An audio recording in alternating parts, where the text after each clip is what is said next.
Dear students, Amir Kil here, your accounting teacher. Let's make the accounting easy. Students, we are going to learn today the most important accounting concept, and I think this is the backbone of this subject, that is double entry. Let's read the definition together. For every transaction, one account is debited and another account is credited. Students, debit का simply मतलब होता है left hand side and credit simply means right hand side. As you can see below, I have drawn two accounts. Each account has two sides. मैं उन्हें identify कर रहा हूँ green pen से. ये इस account की left side है और ये इस account की right hand side है. Similarly, the other account also has two sides, left side and right hand side. Left hand side is known as debit side, DEBIT, and its abbreviation is capital D small r, and right hand side is known as credit side and its abbreviation is capital C small r. Now let's read the definition again. It states for every transaction one account is debited. इसका मतलब ये है कि हर transaction के लिए हम एक account को डेबिट करते हैं. डेबिट करने का मतलब ये है उस अकाउंट के लेफ्ट हैंड साइड पे हम एक एंट्री पास करते हैं. And another account is credited, और किसी दूसरे अकाउंट के राइट हैंड साइड पे यानी कि क्रेडिट साइड पे हम एंट्री पास करते हैं हर ट्रांजैक्शन के लिए. अब ये ट्रांजैक्शन क्या चीज़ है स्टूडेंट? ट्रांजैक्शन होती है बिजनेस की activity that can be expressed in the monetary terms. So let's read the definition of transaction. A business activity that involves monetary value और that can be expressed in the monetary terms. यानी कि business की कोई भी ऐसी activity जिसको हम पैसों में, मॉनेटरी फॉर्म में पैसों की से वैल्यू कर सकते हैं. For example buying of goods, business ने गुड्स सेल किए हैं, selling of goods, business paid electricity bills और बिजनेस पेड वेजेस. सो ऐसी एनी एक्टिविटी जो पैसों से रिलेटेड है और जिसको हम पैसों में मेजर कर सकते हैं. Students, before we move on to the topic, main topic, थोड़ा सा क्विक रिव्यू कर लेते हैं कि एसेट्स क्या होते हैं और लायबिलिटीज क्या होती हैं. Assets are the valuable things owned by the business. So examples are land, building, machinery, furniture, computers, vehicles, goods, trade receivers, bank and cash. All the valuable things owned by the business. और liabilities होती हैं business पे उधार, यानी कि the money और the services that is owed by the business, which includes your trade payables. Trade payables वो suppliers होते हैं जिनके हमने पैसे देने होते हैं. इसी तरह accounts payables are the people to whom we owe money. And loan जो हमने बैंक वगैरह से या किसी और से लिया होता है, that is the liability on the business. So students, ये डिसाइड करने के लिए कि हमने कोई भी बिजनेस की एक्टिविटी हुई है, कोई ट्रांजैक्शन हुई है, let's suppose business has sold out the goods to the customer, या business has purchase the goods, या बिजनेस ने वेजेस पे किए हैं. अब हमने ये डिसाइड करना होता है कि हमने किस अकाउंट को डेबिट करना है, यानी कि किस अकाउंट के लेफ्ट हैंड साइड पे अमाउंट रिकॉर्ड करनी, and which account is to be credited, यानी कि किस अकाउंट के राइट हैंड साइड पे अमाउंट रिकॉर्ड करनी है. ये डिसाइड करने के लिए we have to memorise the rules for the double entry. इन दो रूल्स को आपको अच्छी तरह याद करना होगा. Rule number 1. When assets and expenses increase, students मैं उन्हें हाईलाइट कर रहा हूँ इंपॉर्टेंट बातों को विद ब्लू.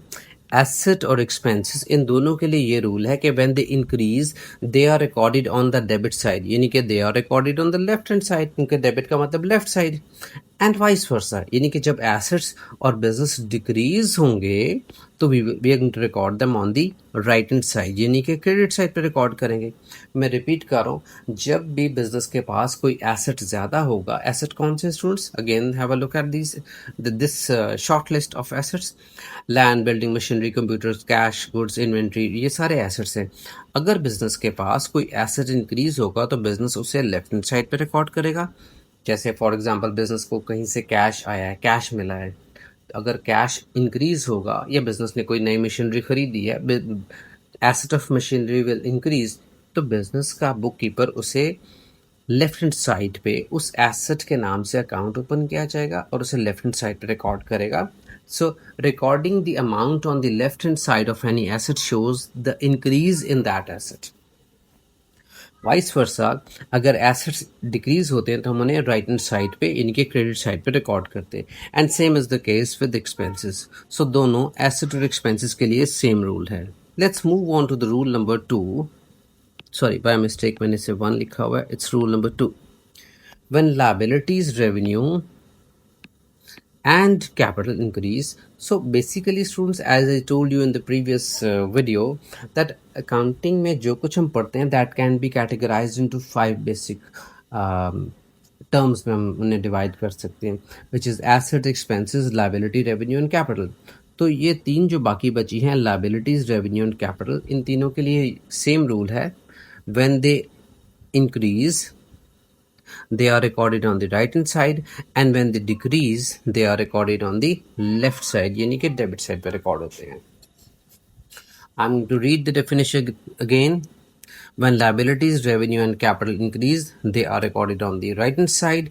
जब liabilities बढ़ती हैं तो right hand side पे, इसी तरह जब revenue बढ़ता है वो भी right hand side पे यानी credit side पे, और जब business के अंदर owner का capital बढ़ता है वो भी right hand side पे record किया जाता है यानी कि credit side पे। And when they decrease, और जब ये कम होते हैं तो हम उन्हें debit side पे यानी कि left hand side पे record करते हैं। सो स्टूडेंट्स, अब आपको डेबिट पे रिकॉर्ड करना है या क्रेडिट पे रिकॉर्ड करना है, यानी कि लेफ्ट पे रिकॉर्ड करना है या राइट पे रिकॉर्ड करना है, ये डिसाइड करने के लिए you should be able to analyse the transaction के हर ट्रांजैक्शन से क्या बिजनेस के एसेट्स इंक्रीज हो रहे हैं या डिक्रीज। एनालिसिस करने के लिए स्टूडेंट्स, मैंने इससे प्रीवियस वीडियो में आपको डुअल एस्पेक्ट कॉन्सेप्ट एक्सप्लेन भी किया था, लेकिन हम फिर से एक एक करके सारे एग्जांपल्स को मैं एक्सप्लेन भी करूंगा, डुअल एस्पेक्ट कॉन्सेप्ट भी बताऊंगा और उनकी डबल एंट्रीज भी पास करेंगे। Let's start with example number 1। Owner started business by putting $50,000 in the bank. So student, सबसे पहले हमें एनालाइज करने की ज़रूरत है कि इससे एसेट ज़्यादा हो रहा है या कम हो रहा है, एक्सपेंस ज़्यादा हो रहा है या लाइबिलिटी ज़्यादा हो रही है, कम हो रही है, कैपिटल ज़्यादा हो रहा है या कम हो रहा है। Let's analyse it. ये suppose students, this is the owners house. Owners business में पैसे डाल रहा है, तो we will take it this way कि बिजनेस के बैंक में बैलेंस, बैंक में एसेट इंक्रीज हो रहा है, बढ़ रहा है, ज़्यादा हो रहा है। और इस ट्रांजैक्शन का दूसरा इफेक्ट क्या होगा कि ओनर का कैपिटल भी इंक्रीज हो रहा है, यानी कि ज़्यादा। और इंक्रीज का वर्ड इसलिए बोल रहा हूँ कैपिटल के लिए कि सपोज इस ओनर का इससे पहले कोई कैपिटल था ही नहीं, he was having zero investment, he started his new business. तो इससे पहले उसका कैपिटल ज़ीरो था, अब उसका कैपिटल ज़ीरो से इंक्रीज होकर ज़्यादा होकर 50,000 हो गया है। और बिजनेस के पास भी इससे पहले कोई पैसा नहीं था, and the owner has put $50,000 in the bank. So bank balance, which is actually the business asset now, has increased to 50,000 from zero. Bank में भी कुछ भी नहीं था, वो भी 50,000 हो गया। सो बिजनेस के पर्सपेक्टिव से बात करेंगे, ओनर के पर्सपेक्टिव से कभी भी हम बिजनेस की ट्रांजैक्शंस को डिस्कस नहीं करेंगे। तो मैं हाउस को क्रॉस लगा रहा हूँ, we will never discuss any transactions from owners personal point of view. Sometimes students इसको इस तरह लेते हैं, गलत जो मिसकंसेप्शन कभी कभार हो जाती है, मिसअंडरस्टैंडिंग। स्टूडेंट्स कहते हैं कि सर घर पे तो पैसा कम हो गया ना ओनर के, so we have no concern with owners personal things. हमें यह कि बिजनेस में तो एसेट बढ़ गया ना, बिजनेस में तो पैसा आ गया, तो बिजनेस का बैंक बैलेंस बढ़ गया है, तो आपको आइडेंटिफाई करना आना चाहिए कि बैंक इंक्रीज हो गया है।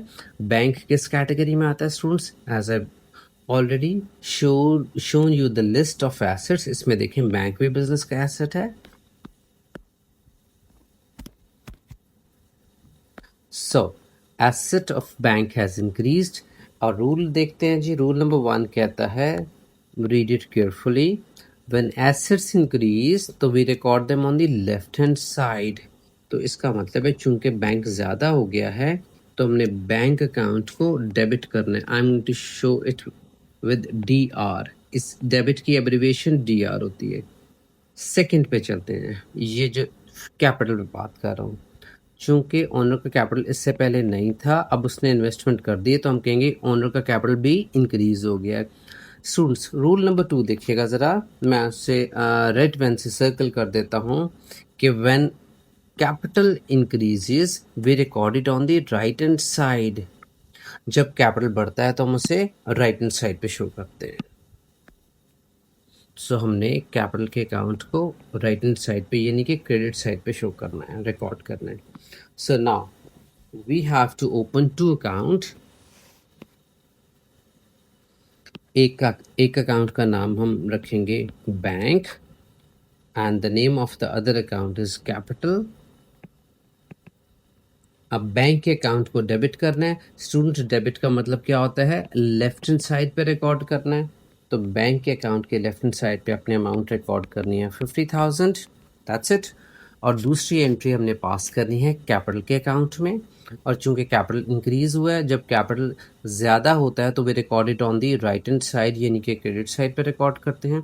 तो कैपिटल के अकाउंट के एक्सट्रीम राइट हैंड साइड पे आपने अमाउंट लिख लेनी है 50,000।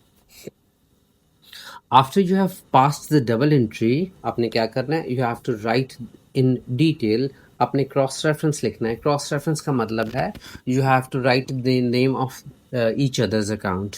मैं क्या कहना चाह रहा हूँ, यानी कि बैंक के अकाउंट के अंदर आपने, मैं ग्रीन पेन से लिखने लगा हूँ, you have to write the name of the other account that is capital, और कैपिटल के अकाउंट के अंदर आपने लिखना है बैंक। लेकिन स्टूडेंट, मेन आइडिया आपने ये समझना है, अब आप क्रॉस रेफरेंसेस को इग्नोर करें।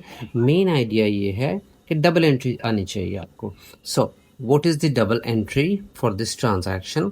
हमने बैंक अकाउंट को डेबिट किया है, जिसको मैं रेड से पॉइंट आउट कर रहा हूँ, और कैपिटल के अकाउंट को क्रेडिट किया है। Do not focus on the cross reference. जब डेबिट और क्रेडिट एंट्री आप पास कर लेंगे ना, तब अंदर एक दूसरे का नाम लिख लीजिएगा। Let's move on to the next transaction. Transaction number 2. Bought machinery for $8,000 by check. अब बिजनेस ने $8,000 पे करके एक मशीनरी खरीद ली है। Let's again analyze the effects of this transaction. क्या इफेक्ट्स होंगे? चूंकि बिजनेस ने पैसे दिए हैं बाय चेक, तो पैसे देने से बिजनेस का बैंक बैलेंस कम हो जाएगा, because we have issued cheque to somebody. तो जिसको चेक पे किया, he will withdraw the money from the bank, तो हमारा बैंक बैलेंस डिक्रीज हो जाएगा। और बैंक तो एक एसेट है, यस, एसेट कम हो जाएगा। तो जब एसेट कम होता है तो हम उसे किस तरफ रिकॉर्ड करेंगे स्टूडेंट्स? क्रेडिट साइड पे। CR stands for credit. लेकिन बिजनेस ने पैसे देकर खरीदा है मशीनरी, तो बिजनेस के पास there will be an addition of machinery, there will be an increase in a new asset that is machinery. तो बिजनेस के पास मशीनरी ज़्यादा हो जाएगी, यानी कि एक और एसेट का इजाफा हो जाएगा। And when asset increases we recorded on the debit side. Again you can look at the rule. Rule number 1 कहता है when assets and expenses increase they are recorded on the debit side, यानी कि left hand side, and when they decrease we record them on the right hand side।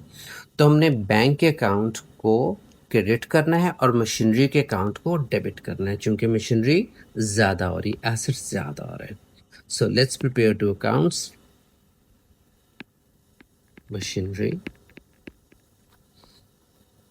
के account को हमने debit करना है bye 8,000। Debit का मतलब है लेफ्ट हैंड साइड पे, और बैंक के अकाउंट को डिक्रीज करना है, यानी कि क्रेडिट साइड पे रिकॉर्ड करना है।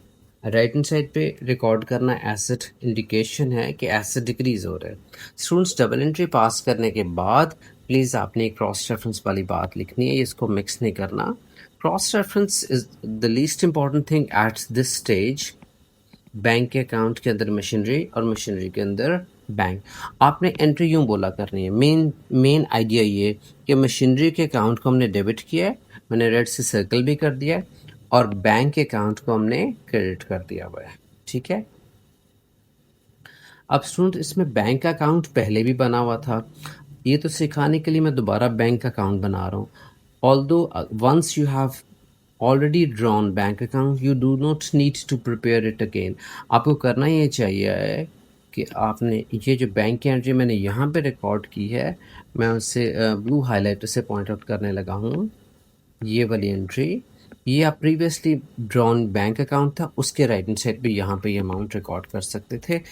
फॉर द टाइम बिंग मैंने आपको बैंक का दोबारा अकाउंट बना दिया। कहना ये चाह रहा हूँ, if once you have drawn the account you don't need to draw the same account again. ठीक है।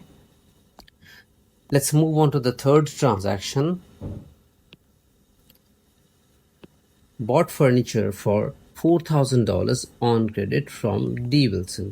अब स्टूडेंट्स, बिजनेस ने फर्नीचर खरीदा है ऑन क्रेडिट। ऑन क्रेडिट का मतलब है उधार पे लिया है, यानी कि बिजनेस ने अभी पेमेंट नहीं की, अभी बिजनेस ने पैसे देने हैं।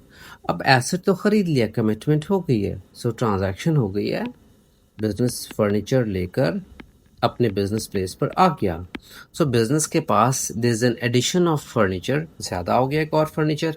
सो बिजनेस के पास एसेट तो ज़्यादा हो गया, बिजनेस में ले भी आए हैं, लेकिन साथ साथ बिजनेस पर लायबिलिटी चढ़ गई है, उधार चढ़ गया है, क्योंकि we have not paid the money, we owe money to D Wilson.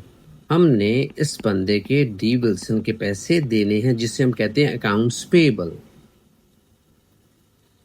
Accounts payable business के लिए लायबिलिटी होता है। हम पे पहले लायबिलिटी जितनी भी थी या नहीं थी, वो पहले से लायबिलिटी हम पर ज़्यादा हो जाएगी, उधार ज़्यादा बढ़ जाएगा। जब लायबिलिटी इंक्रीज होती है तो they record it on the right hand side, यानी कि क्रेडिट साइड पे रिकॉर्ड करते हैं। C R stands for credit. Students rule number 2 आप फिर से देख लें, मैंने लिखा हुआ है व्हेन लायबिलिटीज हों या रेवेन्यू हों या कैपिटल हों, जब ये इंक्रीज होते हैं तो they record them on the right hand side.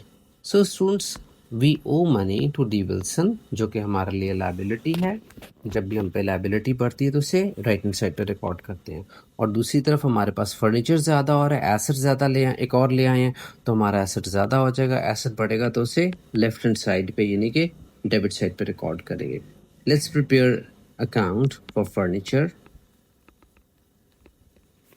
Asset बढ़ा, उसे डेबिट करना है, तो मैंने लेफ्ट हैंड साइड पे 4000 लिख दिया। और दूसरा अकाउंट है जो डी विल्सन का, which is who is payable for us liability बढ़ती है तो राइट हैंड साइड पे।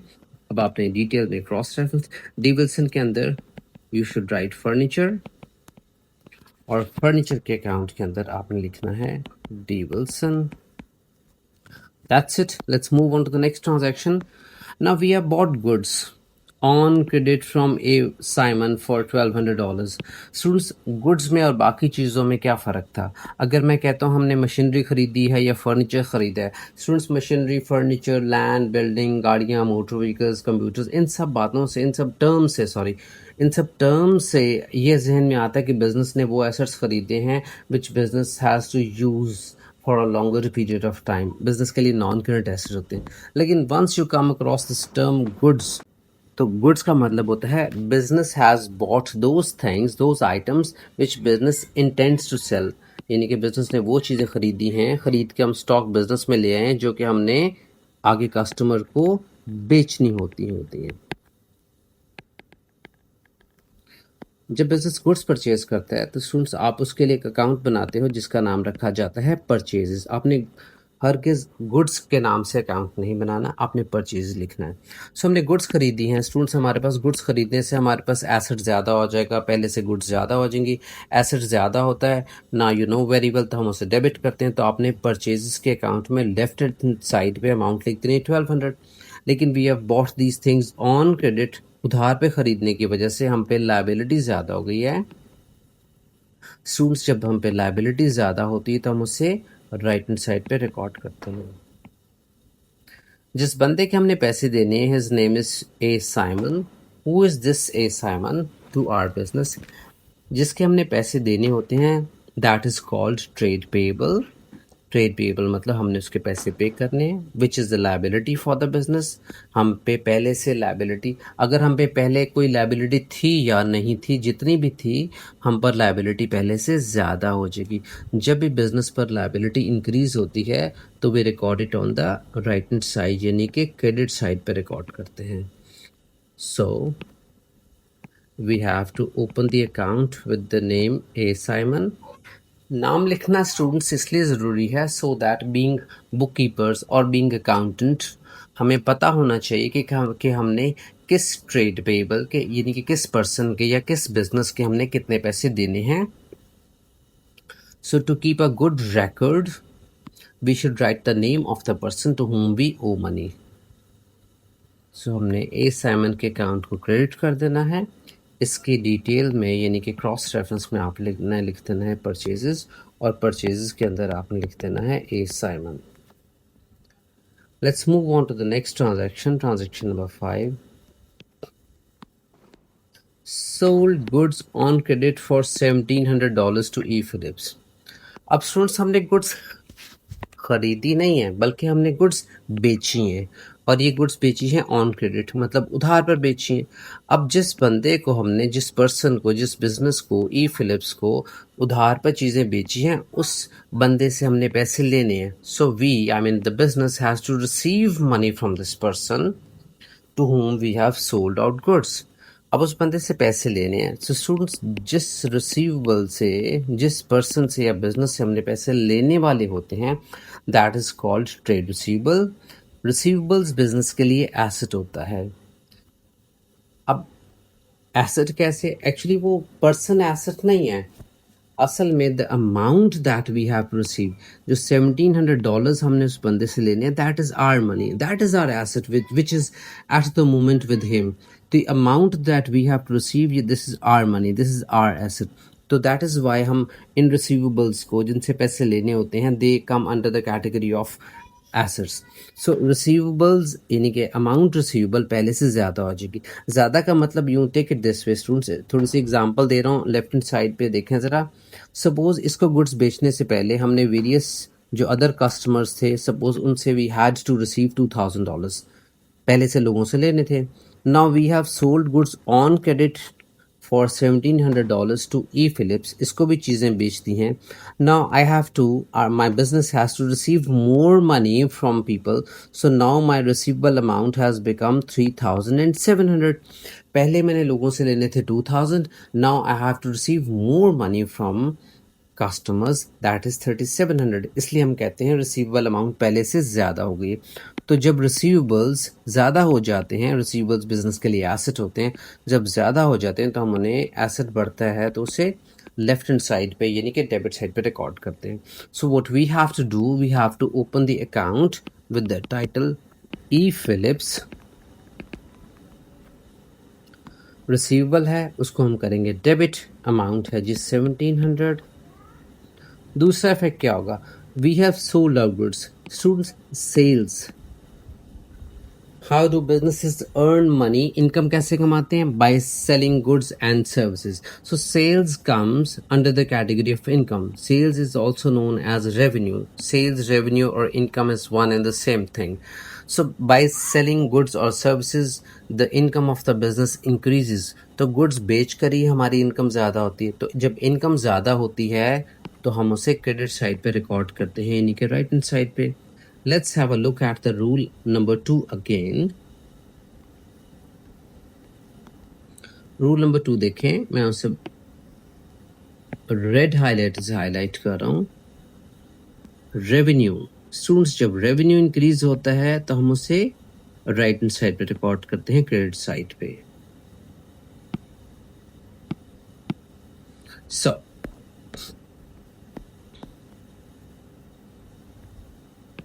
we'll open the account with the title. Either you can write sales or you can write revenue. When revenue increases according to the rule, we record it on the credit side.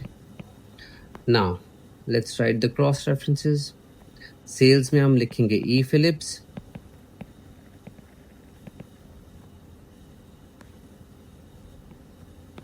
और E Phillips के account में we will write sales. Let's move on to the next transaction. Returned, sorry ये faculty लिखा गया है, it's faulty. Returned faulty furniture to D Wilson.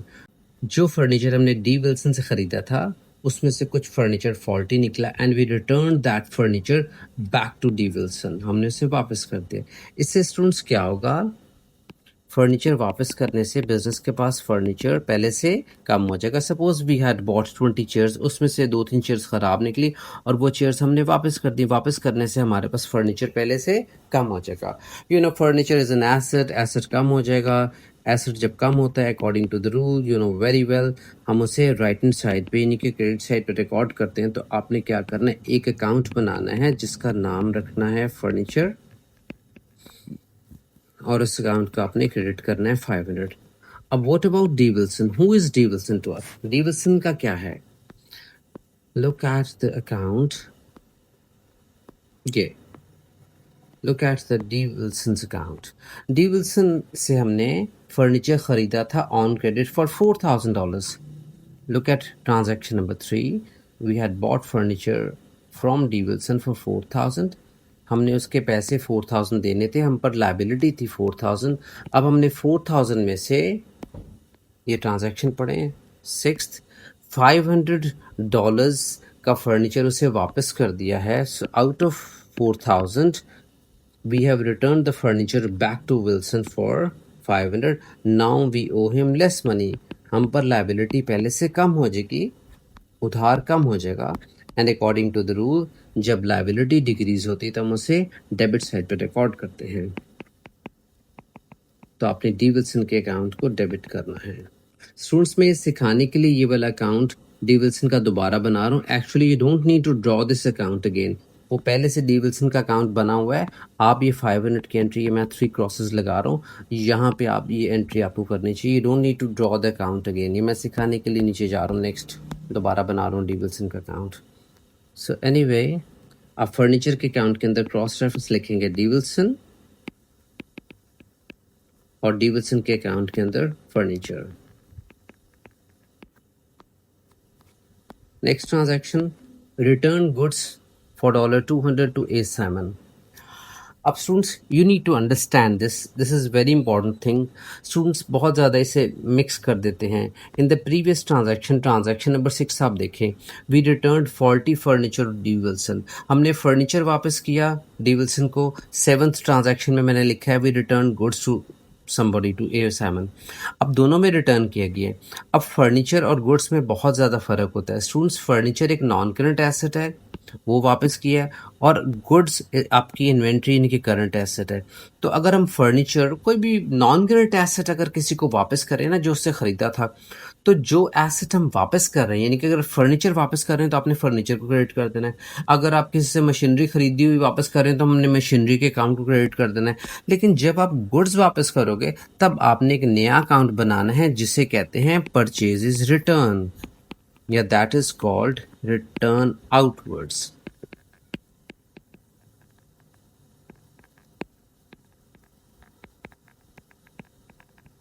मैं repeat करता हूँ स्टूडेंट्स, एक्सट्रीमली इंपॉर्टेंट बात है। जब जब आप गुड्स वापस करेंगे तब आपने जो जिस अकाउंट में एंट्री पास करनी, उस अकाउंट को कहते हैं परचेजेज रिटर्न। कि जो गुड्स हमने खरीदी हुई थी, परचेज की हुई थी, वही हम वापस करें, that is why it is called purchase return. और this is also called return outwards. Out से स्टूडेंट्स आपको डायरेक्शन क्लियर हो जानी चाहिए कि that goods are going out of our business. So anyway जब गुड्स बिजनेस से वापस जाएंगी, जब हम वापस करेंगे तो हमारे पास एसेट यानी कि गुड्स कम हो जाएगा। एसेट जब कम होता है तो उससे क्रेडिट साइड पे रिकॉर्ड करते हैं। तो आपने परचेजेज रिटर्न के अकाउंट को यानी कि रिटर्न आउटवर्ड्स के अकाउंट को हमेशा और हमेशा क्रेडिट करना है। अब आ जाते हैं ए साइमन पे। Who is A Simon to us? Actually A Simon was our payable, trade payable. हम पे लायबिलिटी थी, हमने ए साइमन से क्रेडिट पे गुड्स खरीदी थी। You can look at transaction number 4। Read the transaction again. Bought goods on credit from A Simon for $1,200। हमने $1,200 की गुड्स ए साइमन से ख़रीदी थी, तो वी वर ओइंग हिम 1,200। हमने उसके 1,200 देने थे। लेकिन अब चूंकि out of 1,200 we have return the goods back to him worth $200। Now we owe him less money. अब हमने उसके 1,000 देने, तो हम पर लाइबिलिटी पहले से डिक्रीज हो जाएगी। And you know when liability decreases we record it on the debit side. तो हमने क्या करना है, ए साइमन का अकाउंट बनाना है और उस अकाउंट को हमने डेबिट साइड पे 200 लिख देना है। अब ए साइमन के अकाउंट के अंदर आपने क्रॉस रेफरेंस लिखना है रिटर्न आउटवर्ड्स, या you can write purchases return, और परचेजेज रिटर्न के अकाउंट में you should write A Simon. Students मैं फिर वही बात रिपीट कर रहा हूँ, ए साइमन का अकाउंट मैंने दोबारा ज़रूर बना दिया, आपको दोबारा बनाने की ज़रूरत नहीं है, आपको अंडरस्टैंडिंग के लिए, क्लैरिटी के लिए बना के दे रहा हूँ। वैसे ऊपर ए साइमन का जो अकाउंट बना हुआ था ना, आपने उसी अकाउंट में एंट्री पास करनी है। You don't need to draw this account again. यहाँ पे वो अमाउंट आ जानी चाहिए थी रिटर्न की, ठीक है। Transaction number 8, E Phillips return goods to us. अब कौन हमें गुड्स वापस कर सकता है? ऑब्वियसली स्टूडेंट्स हमें कौन गुड्स वापस करेगा? जाहिर बात है जिसको हमने चीज़ें बेची थी। इसका मतलब वही कस्टमर जिसको हमने चीज़ें बेची हुई थी वो गुड्स वापस लेकर आ गया है। Let's look at the previously discussed transaction. Transaction number 5 देखें। Sold goods on credit for 1700 to E Phillips. E Phillips को हमने क्रेडिट पर 1700 की गुड्स बेची थी। ई फिलिप्स से हमने 1700 लेने थे। सो मैंने पहले इस पर डिस्कशन कर ली हुई है। जिस बंदे से पैसे लेने हो that is called trade receivable. Trade receivables comes under the category of asset. जिससे पैसे लेने हैं वो हमारा पैसा उसके पास है। अब क्या हुआ, now he has return the goods back to us for $300। अब उसने $300 की हमें चीज़ें वापस कर दी। अब खुद बताओ, अगर एक बंदे से हमने 1700 लेने हैं और अगर लेने हैं अभी लेने थे रादर, उसमें से उसने $300 की गुड्स हमें वापस कर दिए, तो क्या हमें सारे पैसे 1700 अब मिलेंगे? हरगिज़ नहीं। Now we have to receive less money from him. We have to receive 1400। सो हम कहेंगे हमारा रिसीवेबल पहले से कम हो गया है, रिसीवेबल अमाउंट कम हो गई। Receivable is an asset for the business, और जब एसेट डिक्रीज होता है तो हम उसे क्रेडिट साइड पे रिकॉर्ड करते हैं। तो आपने क्या करना है, ई फिलिप्स के अकाउंट को आपने क्रेडिट कर देना है बाय 300। अब स्टूडेंट्स अगेन वही बात, ई फिलिप्स का अकाउंट क्या पहले मौजूद है कि नहीं?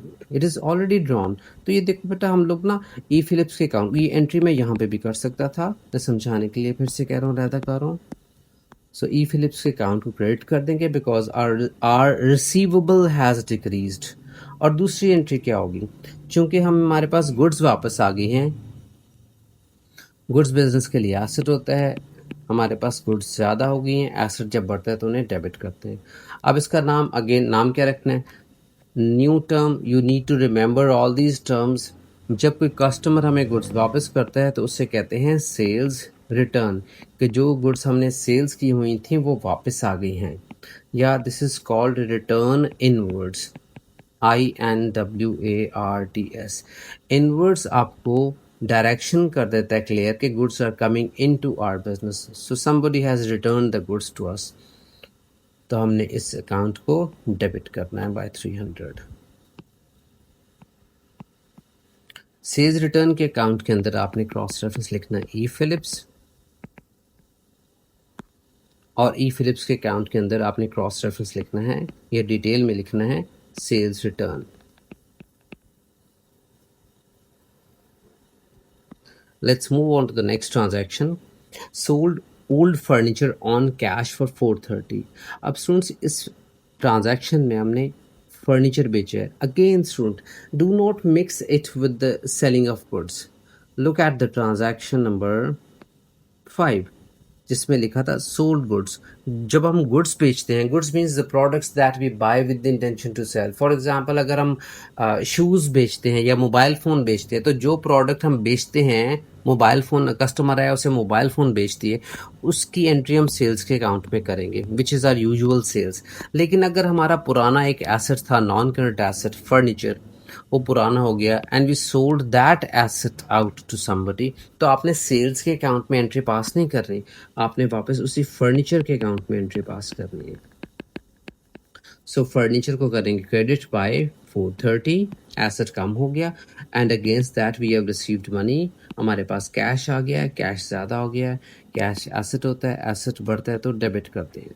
सो एक एसेट ज़्यादा हो गया है और एक एसेट कम हो गया है। फर्नीचर कम हो गया और कैश ज़्यादा हो गया, कैश डेबिट, फर्नीचर क्रेडिट।